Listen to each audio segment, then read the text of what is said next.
Saudara, apel akbar yang diikuti ribuan pegawai pemerintah dengan perjanjian kerja, paruh waktu dan aparatur sipil negara di kantor Wali Kota Tidore Kepulauan Maluku Utara berujung ricuh. Apel ricuh setelah pemerintah Kota Tidore Kepulauan menyampaikan akan merumahkan para tenaga kontrak.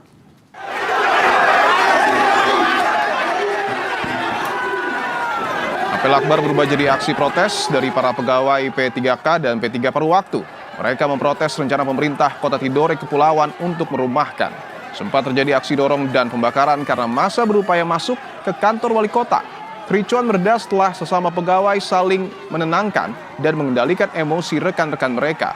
Wali Kota Tidore Kepulauan Muhammad Sinen menyebut saat ini Kota Tidore Kepulauan alami defisit anggaran.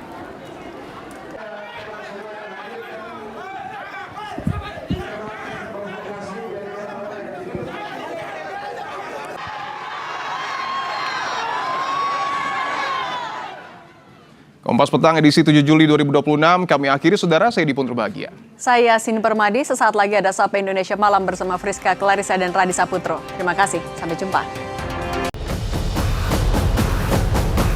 But we can knock out their electricity and power generating plants, and I would say a small part of an afternoon. Every plant will be gone.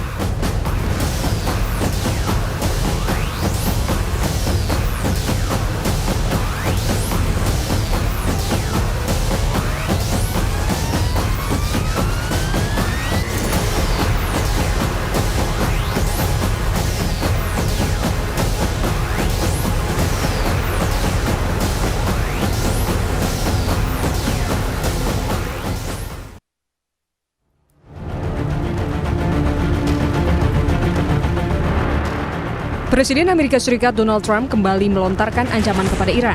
Trump menyatakan Washington akan memiliki dua pilihan, yakni menang melalui tercapainya kesepakatan dengan Teheran atau menyelesaikannya lewat operasi militer. Pernyataan Trump diungkap usai sebelumnya memantik kemarahan Iran di tengah prosesi pemakaman pemimpin tertinggi Iran Ayatollah Ali Khamenei. Trump menyebut dirinya bisa saja menghabisi para pemimpin Iran yang masih tersisa dengan satu tembakan saat proses pemakaman Ali Khamenei. Look, we're going to win one way or the other. We're either going to make a deal or we're going to finish the job, okay? And it won't be tough to finish the job. We can knock down their bridges in 1 hour. We can knock out their energy supply, all of those big plants. But we can knock out their electricity and power generating plants in, I would say, a small part of an afternoon. Setelah Presiden Amerika Serikat Donald Trump memperingatkan bahwa Washington akan mencapai kesepakatan dengan Teheran. Al Jazeera melaporkan, Menteri Luar Negeri Iran Abbas Araghchi menegaskan negosiasi tentang kesepakatan akhir tidak akan dimulai jika ancaman berlanjut. Sementara itu, warga Iran menyerukan balas dendam atas gugurnya Ayatollah Ali Khamenei. Merespon desakan itu, Garda Revolusi Iran berjanji akan memenuhinya. Kementerian Intelijen dan kedua Garda Revolusi Iran itu berjanji, yakni mereka keluarkan surat resmi di mana mereka berjanji akan segera membalas dendam kepada para pembunuh Imam Khamenei itu dalam waktu dekat. Saya pasti kalau harapan itu perang itu insya Allah berakhir, tapi kalau tidak dipastikan tuntutan Iran itu, hak-haknya Iran itu, warga Iran dan militer Iran, pimpinan Iran itu, mereka sudah siap untuk melanjutkan perjuangan mereka. Amerika dan Iran akan melanjutkan negosiasi damai pada 11 Juli, usai pemakaman pemimpin tertinggi Iran, Ayatollah Ali Khamenei yang gugur pada serangan 28 Februari lalu.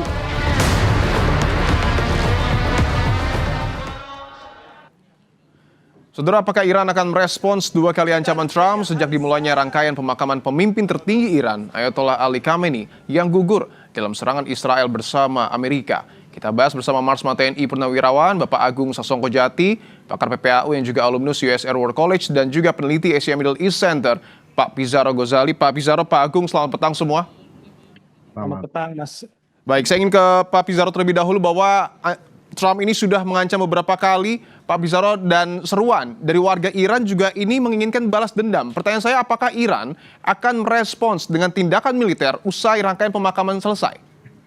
Ya, ini akan sangat bergantung ya bagaimana kemudian Amerika dan Israel melihat gelombang jutaan orang yang turun gelanggang ya dalam menyambut pemakaman Ali Khamenei ini. Kalau kemudian ada ancaman pembunuhan, ada ancaman militer, apalagi sampai mengeksekusinya. Karena kita masih ingat ya, dulu saja Ismail Haniyeh itu kan dibunuh, pemimpin Hamas itu di Teheran pasca menghadiri prosesi pelantikan Masoud Pezeshkian sebagai presiden Iran saat itu, akhirnya dieksekusi. Nah, kalau kemudian akhirnya ini ada eksekusi, ada upaya untuk melakukan kekacauan, saya kira IRGC udah bisa memantau. Apalagi IRGC kan udah mengatakan ya bahwa kami akan membalas setiap apapun upaya untuk mengacaukan proses pemakaman. Saya kira ucapan IRGC ini pasti kan dikatakan karena dia juga sudah memiliki informasi bahwa adanya upaya ancaman itu dilakukan oleh Israel ataupun false flag. Misalkan ISIS ya kan didorong ke situ untuk melakukan misalkan kekacauan di sana. Karena dulu di Irak pernah ISIS itu melakukan bom bunuh diri ya ataupun pengacauan ketika jemaah Syiah itu sedang berkumpul di Irak. Saya kira kalau ini terjadi maka akan terjadi eskalasi yang sangat besar.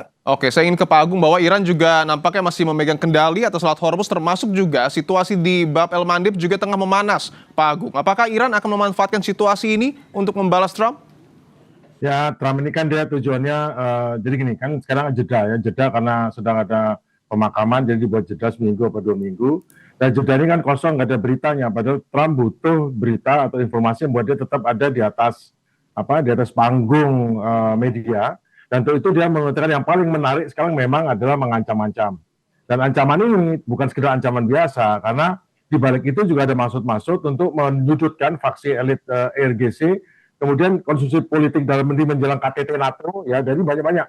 Kemudian juga klaim kemenangan ini tujuannya untuk untuk memberikan tetap perasaan masih melakukan adidaya, karena kalau enggak nanti kan panggung ini di pemakaman menunjukkan jutaan orang, menunjukkan banyak orang datang, bahwa sebetulnya Iran itu sebaliknya dari yang dikatakan oleh Barat selama ini, negara yang terpencil, negara yang terisolasi, negara yang ini, dan ternyata begitu banyak yang meliput, dan itu tidak bisa dibiarkan, dan tidak ada cara lain Trump yang mengurus dirinya untuk mengganggu itu, sehingga dia tetap ada adidaya, dan juga tujuan lainnya adalah dalam perundingan untuk menekan supaya nanti tetap mengikuti apa yang diinginkan oleh Amerika, bukan apa yang diinginkan oleh Iran dengan ancaman itu. Dan yang jelas, Iran sudah membalas dengan tetap melanjutkan perundingan, namun ingat hari ini mereka menyerang. Itulah jawabannya. Kenapa? Dengan menyerang kapal itu, mereka tidak menyerang langsung ke Amerika, jadi tidak alasan membalas, tapi juga membuat masalah dengan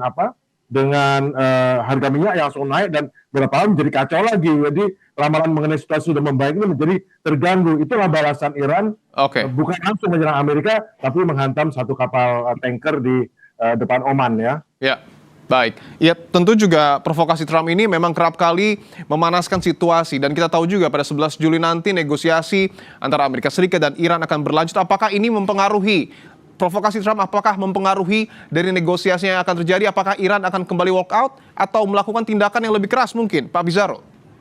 Ya, sekarang problematikanya Iran itu dalam konteks negosiasi ya di Islamabad, Amerika itu lebih membutuhkan negosiasi dan diplomasi ketimbang Iran. Saya kira Iran akan memakai pola buying time. Dia akan mengulur-ngulur waktu karena dia tahu semakin negosiasi ini panjang, maka Trump itu akan semakin terbentur dengan waktu.